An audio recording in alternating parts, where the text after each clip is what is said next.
नमस्कार मित्रांनो, 12 मे प्रोमध्ये दरोडेखोर आदित्यला म्हणतात, जे काय खिशात आहे ना ते त्या बोनेटवर काढून ठेवा.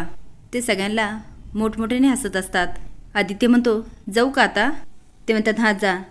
आता दिशा आणि प्रीतू पटकन गाडीत बसतात. जाण्यासाठी आदित्य पारूला पकडतो, पण एकजण म्हणतो, ए थांबा. गणी मात्र गाडीतून ओरडत असतो. आता आदित्य आणि पारू घाबरतात. दरोडेखोर म्हणतो, कानातली फुलं. पारू कान पकडून म्हणते, नाही.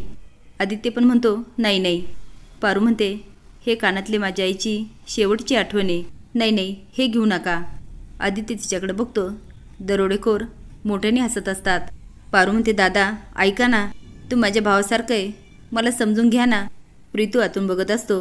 त्याला काय करावं तेच कळत नाही. दिशा मनात म्हणते, ही मोलकरीण पण ना देऊन टाकायचे कानातले. जीव गेला ना कळेल हिला.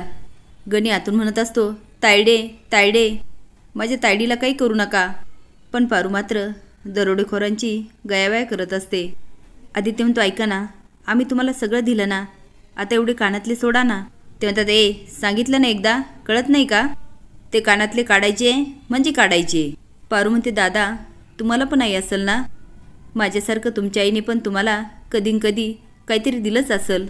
आईने एवढ्या प्रेमाने मायाने दिलेली वस्तू कुणी कधी कोणाला देतं का? आता मात्र दरोडेखोर एकमेकाकडे बघायला लागतात.